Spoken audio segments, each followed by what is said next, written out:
welcome to another one of our Software Design Tech Talks. I'm Jonathan Schuster. I'm a member of the Software Design Education Team, or DES-EDU as we're calling it. I'm really excited to welcome today's speaker, Matthias Felleisen. Matthias is a trustee professor of computer science at Northeastern University, just across the river here. He's also a fellow of the ACM and received the organization's Carl Karlstrom Award for his work on curriculum development. And he was also honored with the ACM SIG Plan Lifetime Achievement Award for his research on programming languages. More personally, when I was working towards my PhD, I was part of the PL lab at Northeastern where Matthias works, and he was also on my thesis committee. I learned a ton from him over the years about software development and how to program well, so I'm really excited to hear what he has to share with us today. So with that, I leave it to Matthias to talk about today's topic, socially responsible software development. Matthias, go ahead. Thank you, Jonathan. If your manager is online, don't blame me for his problems. He's just a PhD student. He's not an undergraduate. So with that said, let me just give you one slide about me that's relevant as opposed to the other stuff. I'm a programming language researcher, but I actually program. Most programming language researchers are linguists that don't speak the languages that they study. They just study the languages, right? I founded a team called PLT, it's a distributed research group. That's 7 or 8 sites across the nation, and a few hundred people who voluntarily contribute to a language called Racket.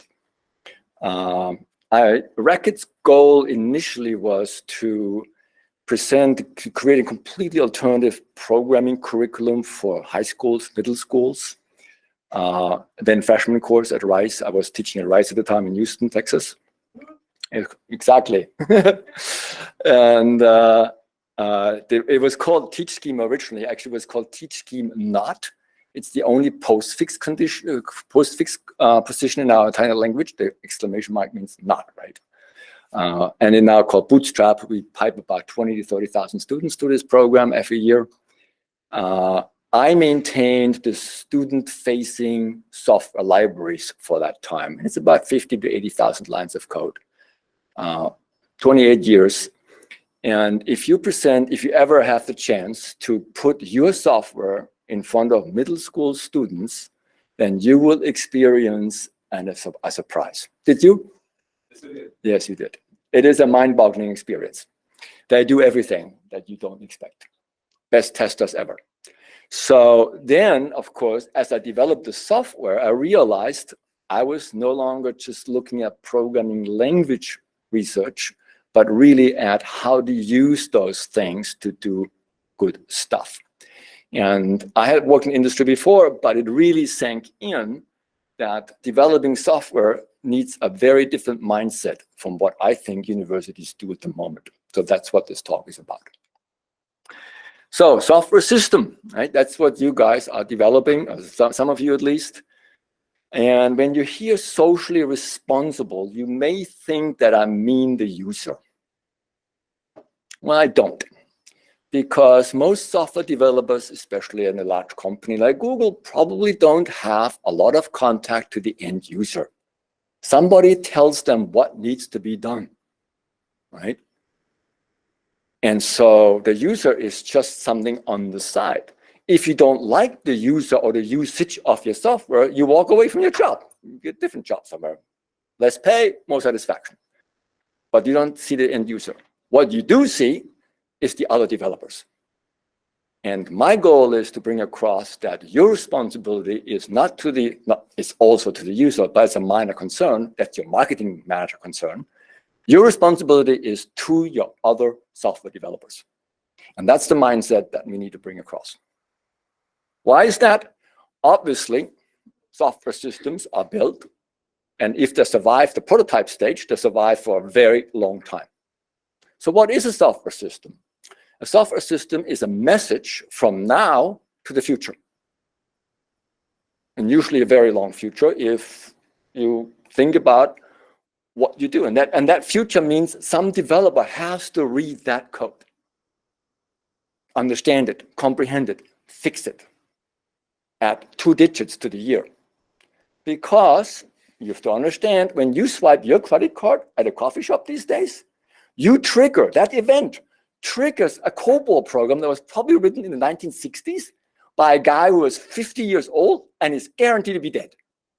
And we had to fix that software in 2000 because of the 2000 year problem, whatever it's called. And we're going to fix it again when the Unix birthday comes up in 2030. Right? So you have that long-term thing in mind. So other developers, the maintainer shows up, and that could be you. So it may not be 60 years from now, but it could be 6 weeks from now, 6 years from now, and you look at the code and you go like, what did I do? Facepalm. Right? So that's the responsibility that you have. You have an incredible responsibility to other developers because they will pay with their time away from wives, husbands, kids. Well, maybe you don't like your teenage boys, but otherwise, you're away from those people when you spend the time understanding crappy code. Okay? I'm preaching to the choir. I think I know by now, except that I was the choir before you became the choir. I've been saying this for 25 years. I just found out from Jonathan that Google has a book out that says the same thing, right? And that's great. It came out last year or something like that, right? If I remember correctly. Something like this, right? Yeah, year 2. Yeah. And in the first chapter, this book very correctly points out, we don't do that in school. You drop the, whatever you do. Time and change. Time goes by, the software exists, you need to change it. You need to fix bugs, add features, lower the cost, scale efficiency, right? Efficiency may have meant just machine time. Now it may mean energy, right? Trade-offs and costs. University settings are not good at dealing with the last 2 points. I wish I could. I have ideas, but I don't have colleagues to deal with me. And I talk about these things. So I'm going to focus on the first bullet here of this chapter. So if you've read the book, that's the bullet I've been addressing for 25 years. If you haven't read the book, if you have not read the book, go out and get it. Pay the royalties or whatever, something like that. It's not mine. So if you think about this message across time idea, there are 2 challenges. One is to academia. How should universities prepare software developers? Right? That's the question. If you think about this, right? So, and then the question is, how should industry doing interviews identify talent that has the right mindset, as opposed to grinding LeetCode? I didn't know the phrase until I told somebody I was giving this talk. I had one slide at the time, and she said, "Oh, I'm grinding LeetCode right now." What the hell is that? I'm like, oh my God, I looked it up. What a surprise. I mean, I knew about the process. I didn't know the phrase.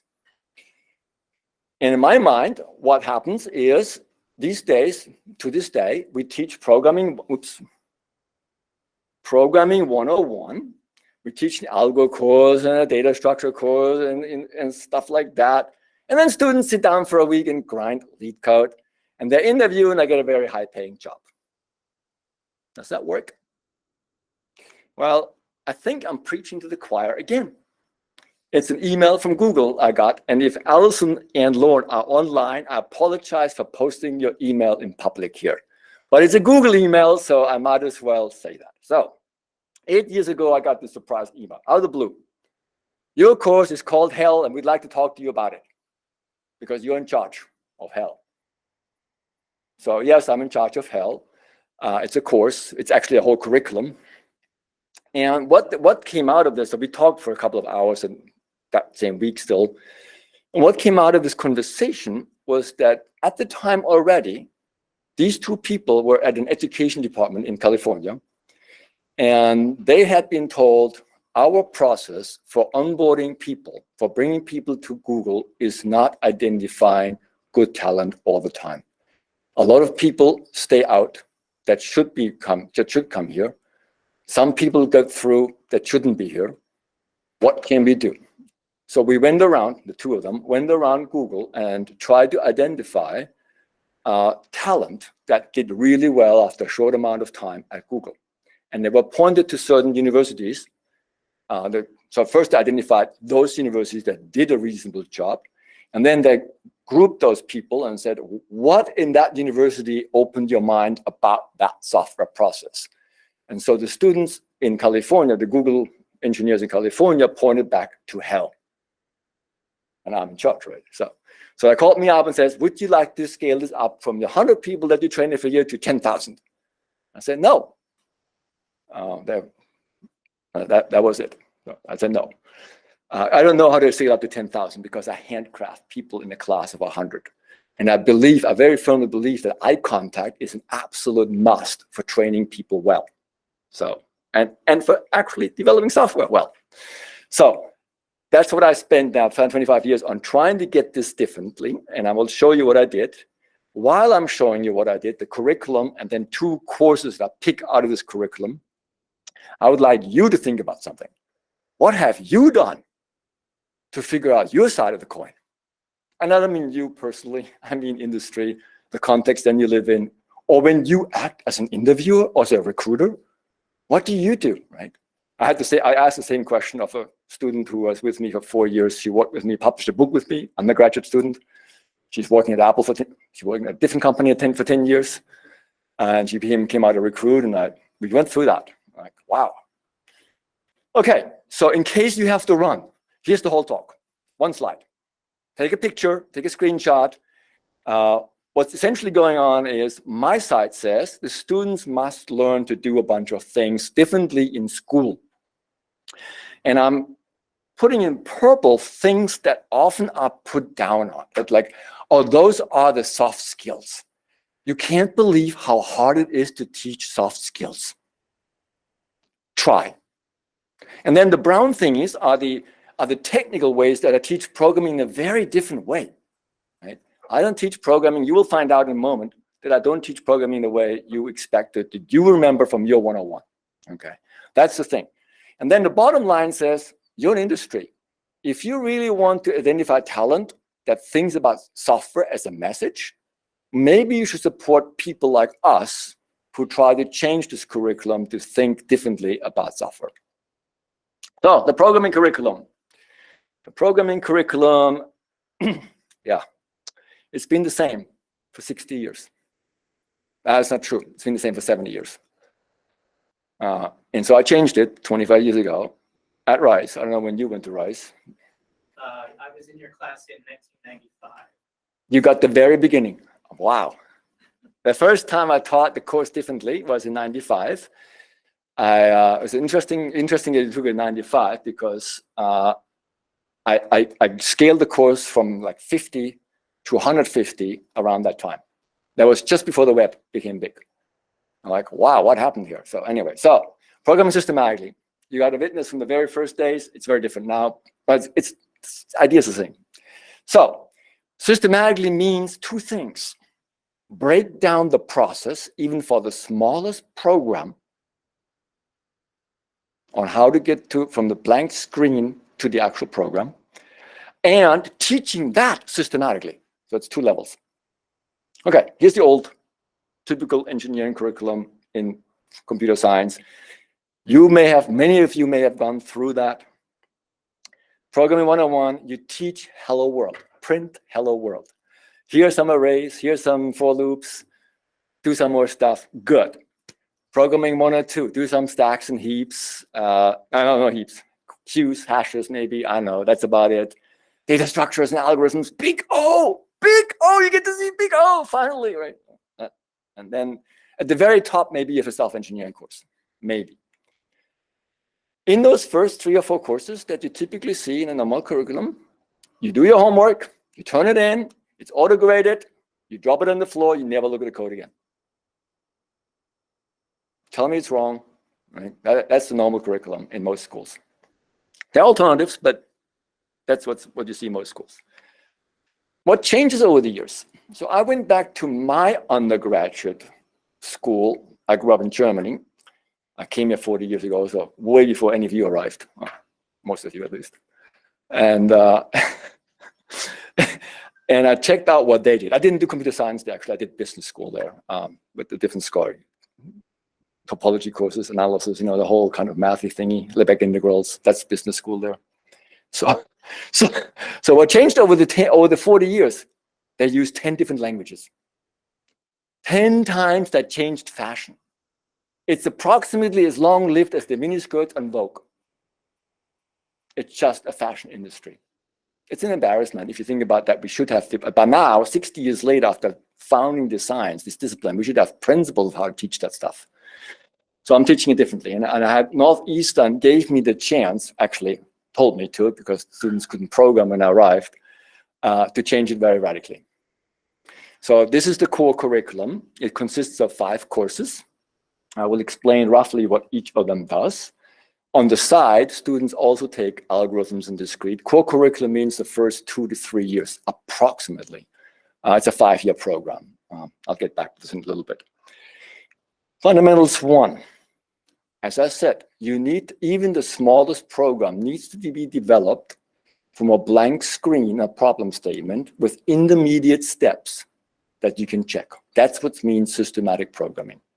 When I developed this curriculum, I realized in '95, when I sat in the office with people like him, I had an open door policy at the time, and I spent about 40 hours a week on office hours. And I watched the labs, and I went out to the barrios and watched the schools there. And it was horrifying, what I saw in terms of syntax. And very simple. What do beginners make? Mistakes. What do we do as programming language implementers? Give horrible feedback on mistakes. So I designed my own languages, and I kept them untyped, because I found out from the co-op department here at Northeastern 3 or 4 years later that 90% of the students start with an untyped language. So you better show them the mental discipline it takes to program in an untyped language, right? That's why they're untyped. What do they do in terms of examples? The first program we write is lift off for a rocket, graphical, or a little stagecoach going from left to right. And it ends up in 3 weeks later, they write the first client to a distributed program. That's the examples that we use. So like the last time I taught it with little Spotify thingy where people could upload songs and download them, and my team went crazy about copyrights, but that's a different story. And then the other thing that's very important, you see that purple thingy or the other color? I'm not really good at colors. We immediately teach soft skills. They need to pick a partner first time. And I found out in '95 why that was. You need somebody to have a friend in the class. You can't learn by yourself. Now you get a partner, and you have to think aloud what you type into your IDE, and you have to explain it to your partner, and you need to swap around.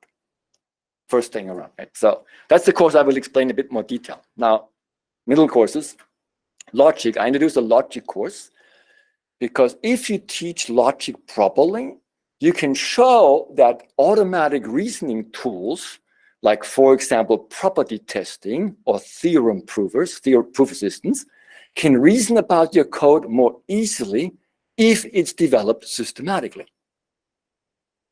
And if you don't, then your theorem assistant or your property tester is stuck. And that's a really cool thing to see. So they see that programming and reasoning about programs is dual to each other. Next, fundamentals 2. We finally teach in a language that people recognize. We just pick whatever language there is. We picked Java at the time because that was the pressure I got from people 20 years ago, 18 years ago, whatever. We could use TypeScript, we could use C#, something along those lines. We show the students that the same principles that they'll learn in fundamentals 1 actually apply to an OO design. The first language is not OO. It's a beginning student language. It's just it's essentially algebra for middle school. We continue programming with the partner stuff. At some point in fundamentals 3, we finally scale it up to where students write maybe a couple of thousand lines for a real project. Model view control patterns, larger software architecture thingies, a little bit touching on them. We also start doing something else. As an exercise that I used to have to do in fundamentals 4, but now I can do in fundamentals 3 and sometimes even 2. Students write a wish list, an interface specification for a component, which is capital lowercase interface in Java plus capital interface in real world. And they hand it over to another pair. And they get what they ask for. And then they have to link that code that they asked for into their own project. And I used to do it in class. Took about 90 minutes, and most of them failed because I give them integration tests. And about 2 out of 30 pairs figure it out. And they go home and figure out the rest. This is what you asked for. You got what you asked for, right? It's a very difficult thing to do. And students, honestly, it's too difficult for students. We'll get back to that when I explain to you the fifth course. At that point is my course. This is actually the course that was specifically called hell, but the whole thing is hellish in some ways. Scaling it up. So at the university level, big does not mean big your size, but it still means big. Students choose their own language so that they don't think the instructor imposed something on them. So I typically have about half dozen to a dozen languages in a class of about 100. And when I say 100, it's actually 2 sections. It's not 1 section. The project involves configuring a system, of course, from files, parsing JSON from somewhere as message exchanges, TCP, GUI components, the whole thing. It also means they practice and fail writing specifications, and we show them. It also means rotating the code base around pairs. It also means rotating partners. And it means presenting in front of 50 people your work of the week. You get a 1-hour notice.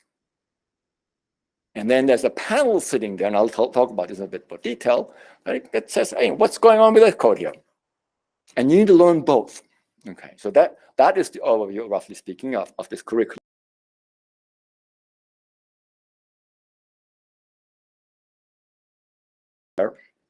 But it really isn't there. Now, another thing that happens is that the TAs always act as managers and read the code, technical managers, and read the code and give code feedback to the students. And in every course, from Fundamentals 1 on, students revisit the code they wrote 3 weeks ago and add features, fix bugs. Okay? And no matter what, you always talk to others. You have to learn that criticizing your code is a good thing. Or as the old Weinberg story goes, I discovered 20 bugs in 3 lines of code. Isn't that cool?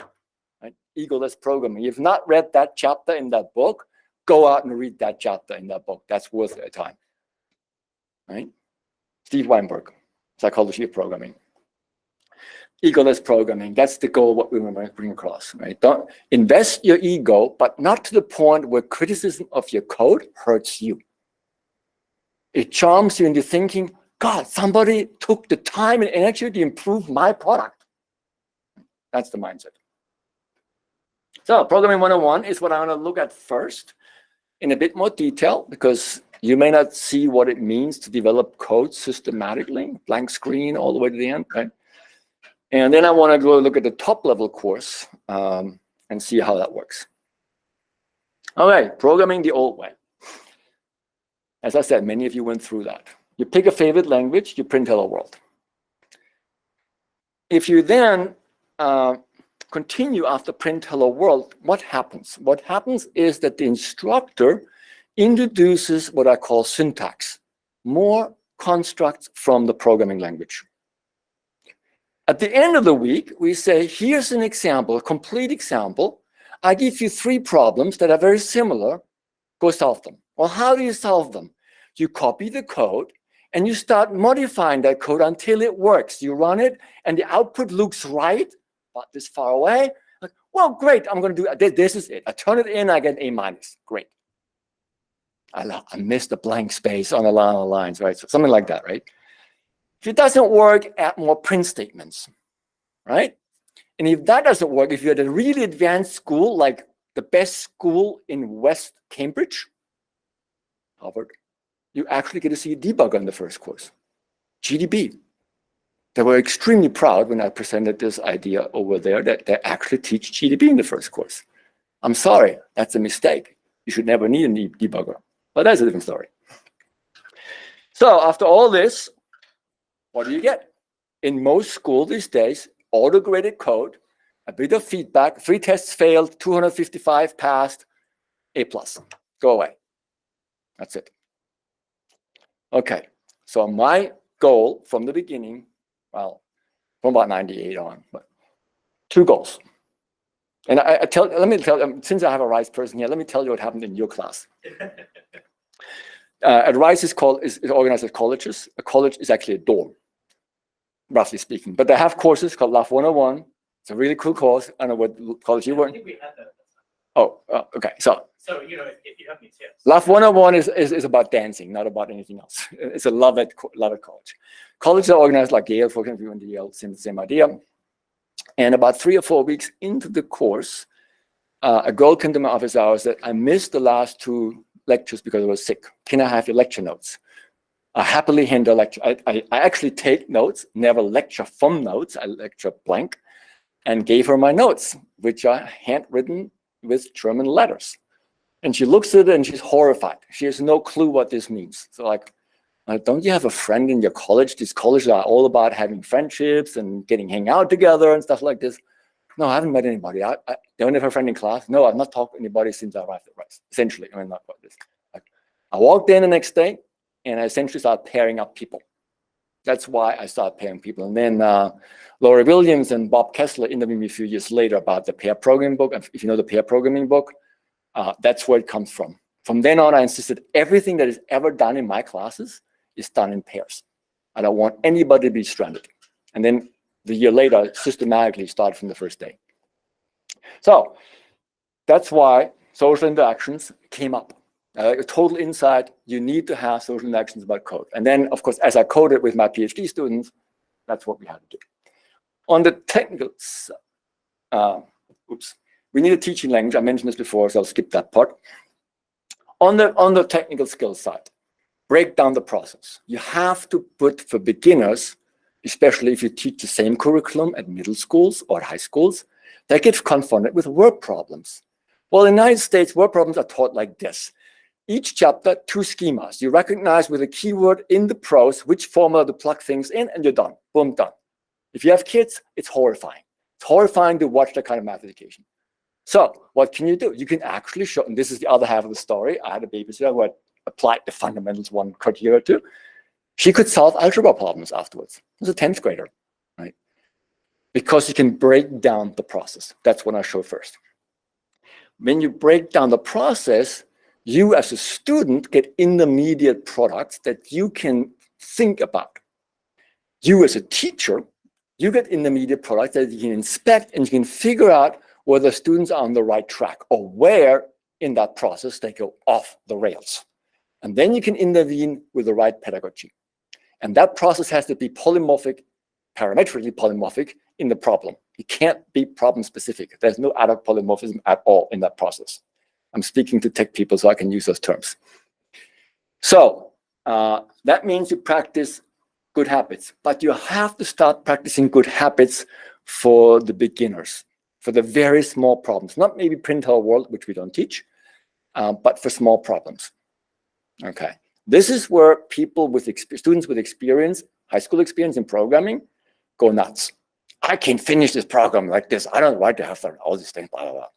They're really at. And then they, 6 weeks later, when we ask them to traverse a recursive file system or write an interpreter for the language in which they have just written programs, they're like, I can't do that. This is too hard. Like, no, it's not if you follow the steps.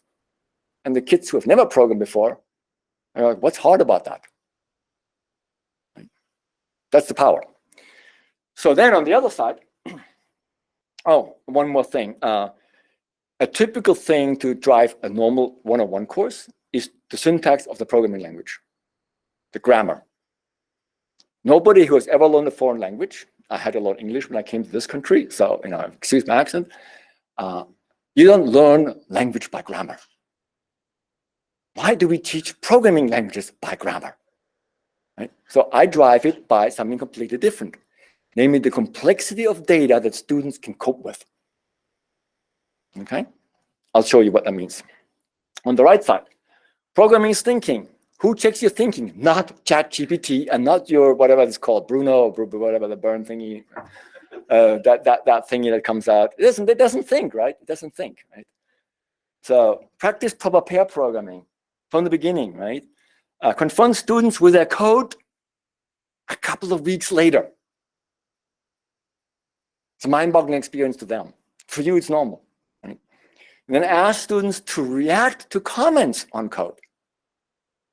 Make it a part of the grade to show that you understand the feedback on that code, the Git comments, and then actually act on it and do something real, do something good with it. Right?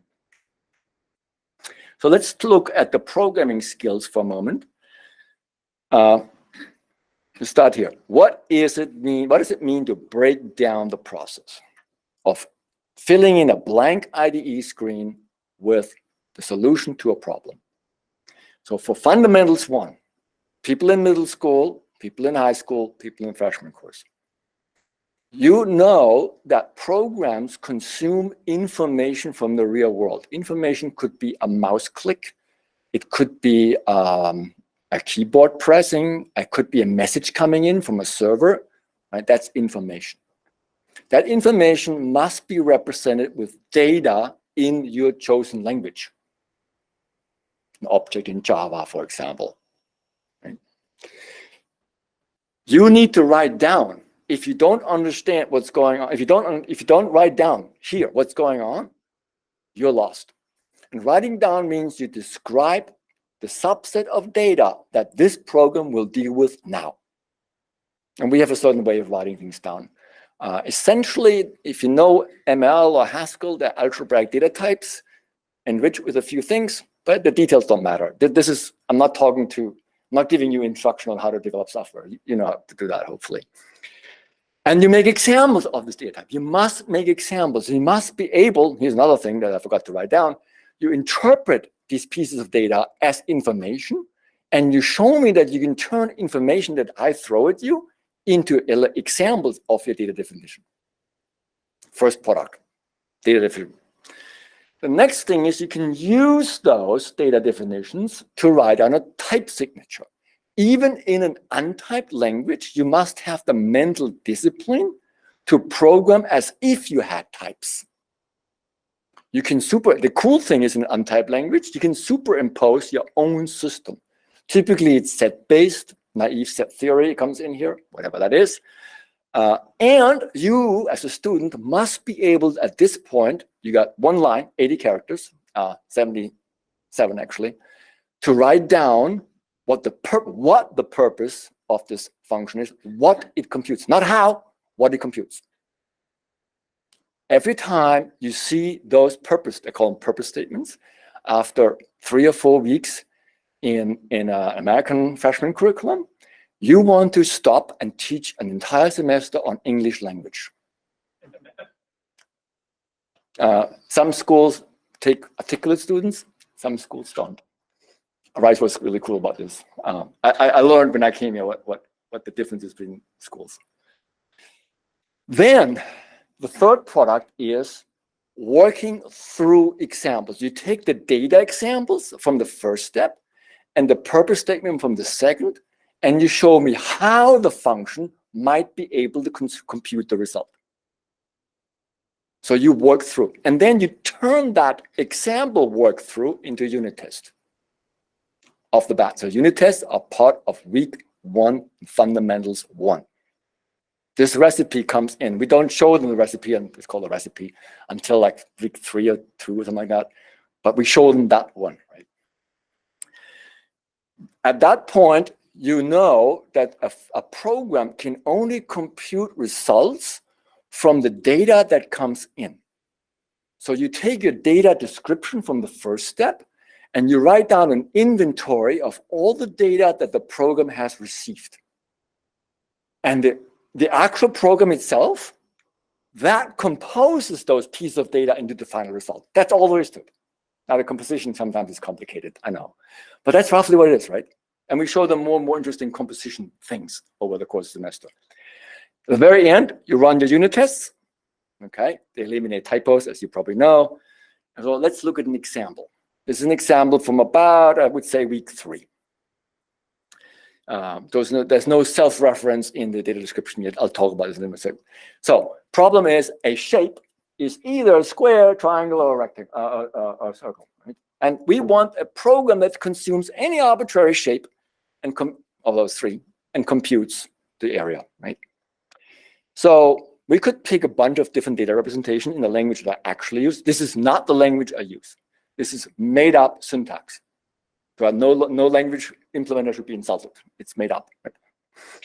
I use structs, 3 different structs. And in an untyped language, I superimpose my thinking that I superimpose my thinking as a comment here that says it's a union of those three structs and nothing else is a shape. Okay? And that corresponds to the geometric shapes you find in the math textbook, and you write an interpretation down. I don't illustrate this here. There would be other examples later on. And then you make data examples as a square, a circle, and a triangle. So I can check that now, right? I can check that now. That's a cool thing. Purpose statement. Determine the area of S, and we want them to involve the parameters to the function. Okay. Then we write down a signature. It's still an untyped language, but it takes a shape, which is defined somewhere up there, and it returns a positive number. Great. And then we write on a stub. Again, why do we do that? It tells us that the students have at least understood the essence of the problem and can write down what the function is supposed to do. Not how, but what the function is supposed to do. Maybe that it turns out if you start teaching a school from Northeastern 20 years ago, 2/3 of the students do not get that far. We're better now, don't get me wrong. Otherwise, I would have had like 98%, right? But that's a different story. So data examples then give you two worked examples. You take the data examples and you work through what the area function should do for one of them or all of them, right? Here's one of them, a triangle. Well, a triangle formula, I remember this or I don't, and I say that's expertise, the domain expertise. You go to the library and you dig out the middle school geometry book, because in this country you're siloed in geometry and algebra, whatever, you know. So then you plug in the formula, you work it out, and then you see the unit test, right? Unit test of area of my data example TR results in 1. Great, okay? It looks like test-driven development, but you can see by forcing them to work through examples, that's a bit more already, right? It's just one element of test-driven development. It's not really test-driven development in any sense like that. Now we can take the inventory, right? What's the inventory? The inventory says how many classes of shapes are there? 3. Therefore, you need a conditional. Split the conditional into 3 cases. First case, is it a square? Second case, is it a circle? Third case, is it a triangle? What data do you have when you have a square? You have the side. What about a circle? You have the radius. What about the triangle? You have the height and the base. That's the inventory, and it comes straight out of the data representation. And now you can see that coding itself, right? Coding itself is just plugging in, combining those pieces of data. And that's all there is to it. That's the function, right? And now, of course, after you plugged in all these, you've composed multiplication is a composer. It composes 2 pieces of data, right? After you've composed those pieces of data, or you squared, here, it's a composer, right? All you have to do is run. And the test failed because I forgot the 1/2 in triangle. So test failure is a built-in product of that thing. Is something else missing from here? Pop quiz. What else should the IDE show students in the 2nd week of the first programming experience? Right? What else should it show? Test coverage. We only went through 1 of the 3 branches. So our IDE that we built for those languages show test coverage. It's a bug. You didn't cover those branches. Make sense? That's systematic development. 6 steps, 6 products, each inspectable by a TA, parametric, polymorphically parametric in the problem shape. Okay, so that's a bug. Programming skills, here we go. What is complexity of data? If you have ever taken a course in logic or set theory, that's where you actually come from. But don't worry, you don't need those courses. Just go through with me. You start, of course, with atomic data. Atomic data like characters. We call strings atomic. I know they're not. Images are atomic. Images are actual values in our IDE, in our programming language, right? So they're atomic data. Because all you have is external built-in functions that do stuff with them. Don't take them apart. Then you can enumerate atomic data or make intervals of numbers, right? Something like that. Each of those things comes with a particular design recipe. The design recipe is 6 steps, but we tailor the questions we can ask at each step. Each TAs, teaching assistants, ask questions about code. Instructors ask questions. Each is tailored to the data. Structures, like we just saw. Hierarchies, right? You have a personnel struct, and it contains a struct about dates, something like that. How do you match the code in the inventory to such data definitions, right? That's always a question in the inventory step. How do I match my inventory to those things? How do I exploit those descriptions to make inventory? Week 5, latest, self-referential data definitions, because the only interesting data is arbitrarily large sets of data like files, lists, trees. Those definitions refer back to themselves. They're recursive, okay? So recursive types. Mutually recursive types. Week 6, at that point, you can ask students to write an interpreter for the language that they've written programs in. It blows their mind. So don't do it every semester. So instead, have them traverse the file system, because file systems are mutually recursive. The only way to describe them properly, mutually recursive things. So we have a way of mapping the information in a file system to data in their programming language and the right functions to do that, because the process is broken down into manageable steps. I would say at Northeastern, about 80 to 90% of the students cope with that. Now, higher order data, really infinite data. So infinite sets of data is one thing, but having data that is infinite, like an object or a closure, and operations on them, we bring that in at week 10, October, in the fall semester, right? Maybe November. And then we add 2 things for design, ingredients that are very important: accumulators, which you see in loops. And if you want to write efficient loops, you want accumulators. You write generative recursion. So far, they have seen recursion on data structures. When we get to actual recursion, like quicksort or merge sort, or finding the right position of a cursor in a place, no big deal to them. It's just recursion. Who cares? To this day, every education conference in computer science has a special track on how to teach recursion in the 3rd semester. Okay, technical skills. We can throw in for fundamentals too. You can throw in classes and objects and types.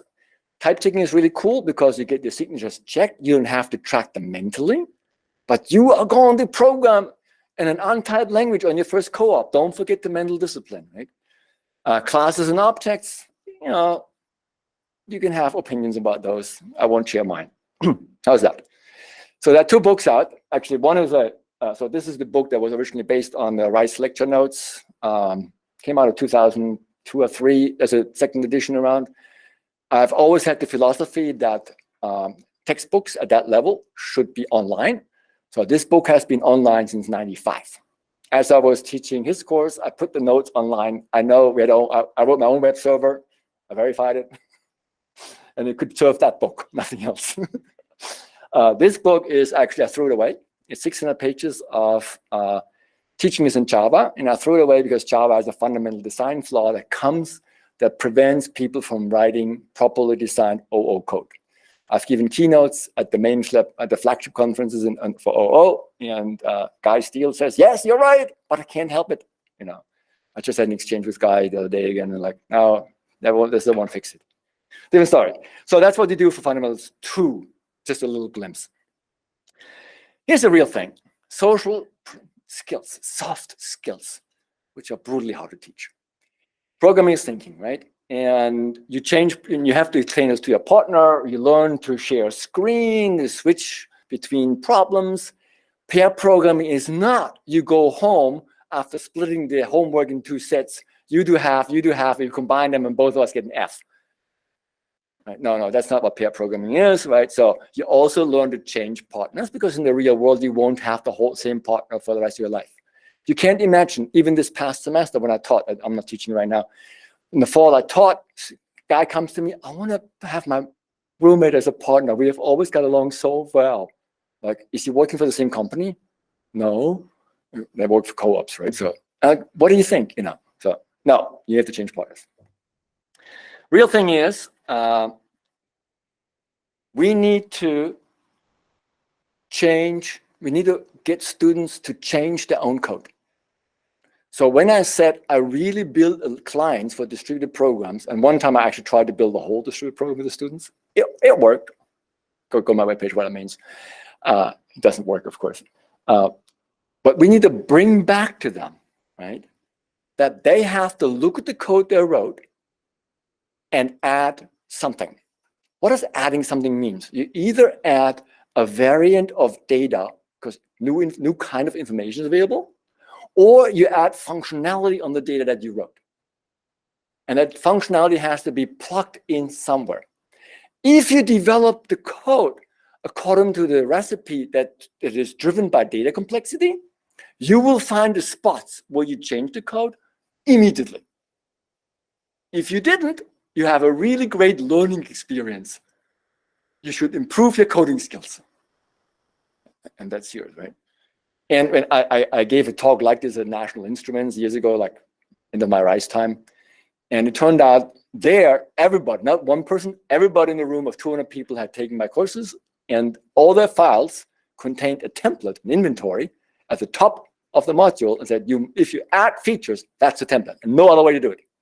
Like, whoa, that's pretty cool. So that's how lab views develop these days. So last thing, TAs get specific instructions on how to mark up code. That happens in week N, that the students turn in their homework in week N.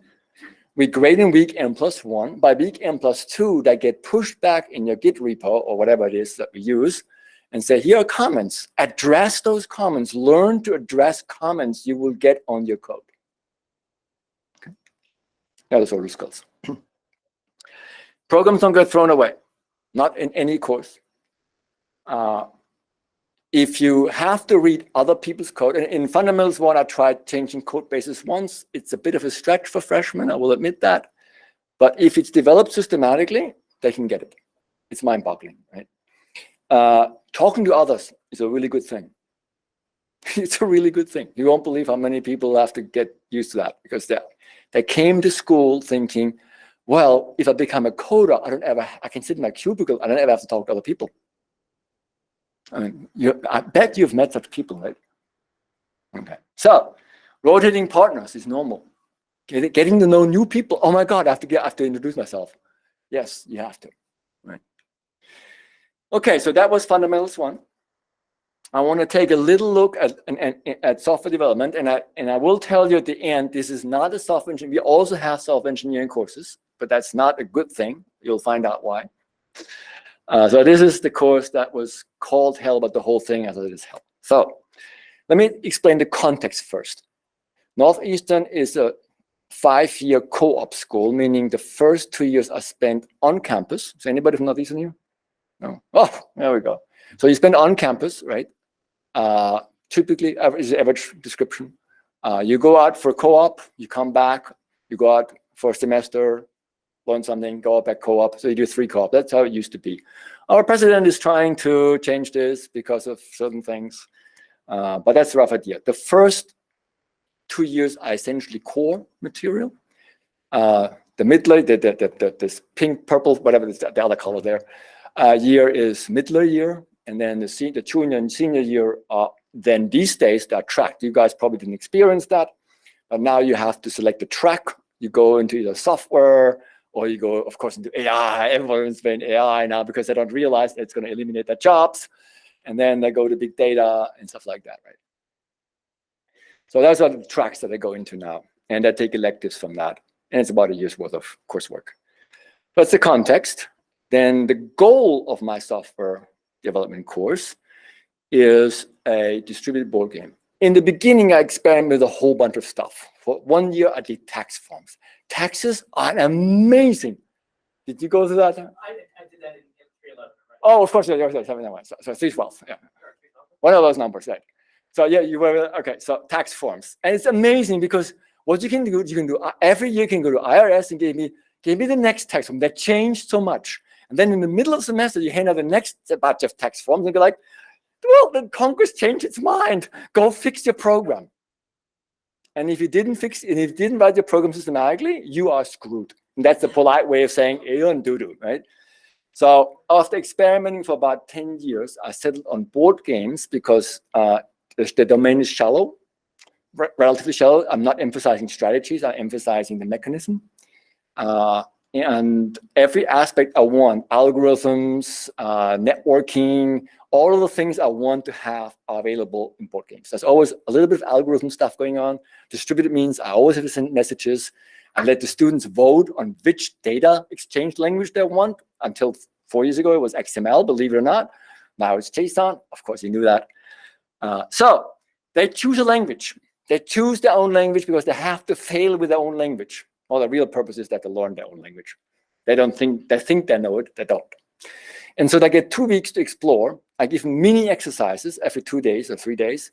Mini exercises that they solve that are elements, that are elements of that project.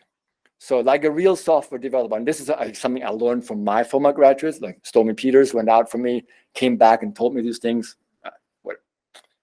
She worked for a big company somewhere else. So, and then we told them what the project actually is. They get our architectural specification, our plan on how to get from here to the full architecture, and they have a week to absorb it, discuss with us. Yes, we got just about 5 minutes left, by the way. You're kidding. Yeah, I'm only like 1/10 of my talk. Okay, so you get the rest online. So anyway, so what I do now is 5 minutes. We can probably go, I mean, folks can feel We started 10 minutes late, Jonathan. You're stealing my time. I'll charge you for that.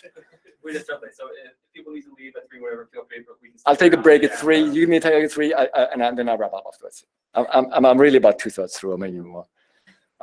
So each week they practice writing designs.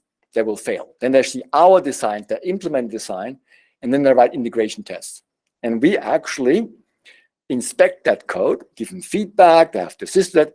Before we inspect their code, they have to write answers to prompts. Did you follow that particular systematic program? Because now we're under stress. 1,000 lines each week for a student is a humongous number. It's probably a good number for you guys. Okay?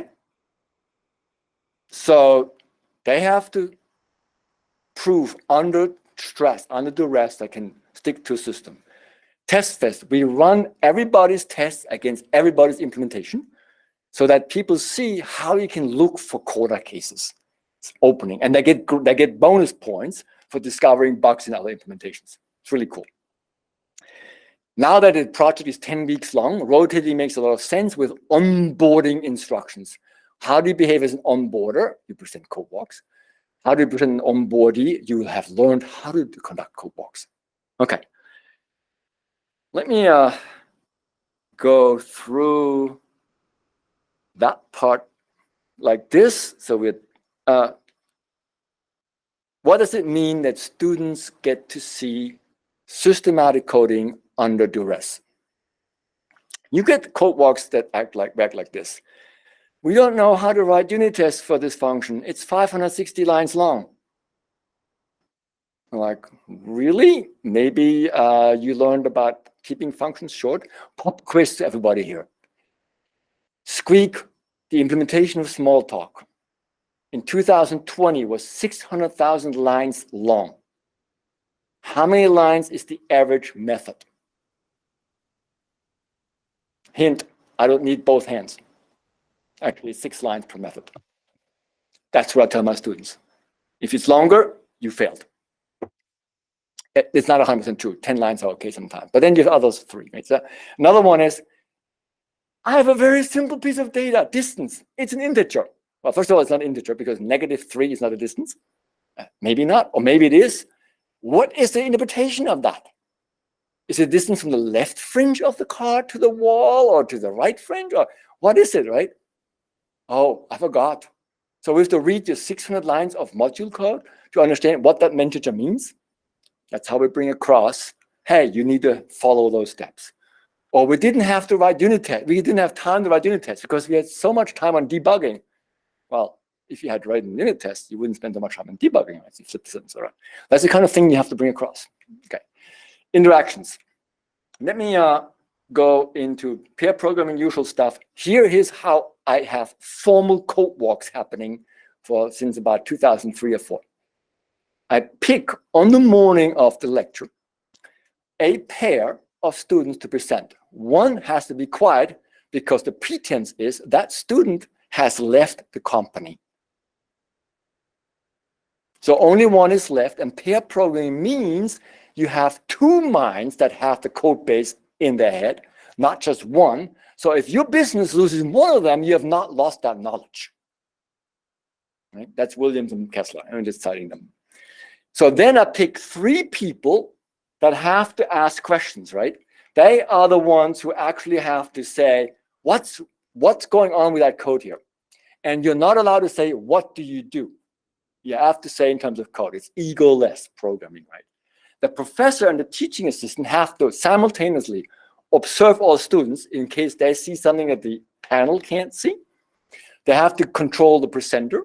They have to observe the panel and how they ask, because in the end, all 5 of them get feedback on how they did in the code walk.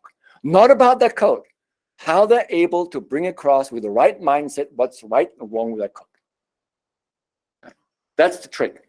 So and students are terrified of this, believe it or not. Presenting in public, my own work, really? There's always somebody who's not doing too well with that. Okay. Another exercise that is very important to me is self-evaluations, writing about your own code. You get this thing, hey, this method performs 3 tasks. Why are you not writing a composite method that solves each task separately? Function calls are dirt cheap, except for Python, but you're not using Python, right? Okay, so why is it called hell? Teaching this kind of course is brutally expensive in terms of time and energy. Every lecture of 90 minutes means I spend 2 hours evaluating what went on in that lecture, the entire semester. Preparing, I meet a new project every single semester. I code my 5,000. My projects are short, but I write the test harness to run all that stuff. So I write more code in some sense. So my actual project is like 4,000 to 5,000 lines because I know how to code, but it's still a month of preparation for that. So it's brutally expensive. Interactions. You have to become a couple counselor and a divorce lawyer, because sooner or later, some pair will act like one girl is, and it happened at first semester at Northeastern. One girl was pulling the other girl's hair because she couldn't code. Like, that's not how we teach other people how to code. Let me talk to you. It's never gotten that bad again, but it was just a mind-boggling experience. So you have to do a lot of stuff. I think, so this is for the academic part of the audience. I know there aren't any. I know that a lot of professors shy that work. I have a whole set of slides on that one. But I think it's our moral obligation as colleges who advertise, come to us, bring your unwashed students, we turn them into professionals. And we actually fail on that all the time. It's gotten really, really bad. And so it's our moral obligation as professors to stand up against that and actually teach the students right. So that's why I spend humongous amounts of energy on teaching, even though research and bringing money for research is what you get rewarded for. Luckily, I can do both. So I give you one slide of warning. Is it 3 o'clock yet?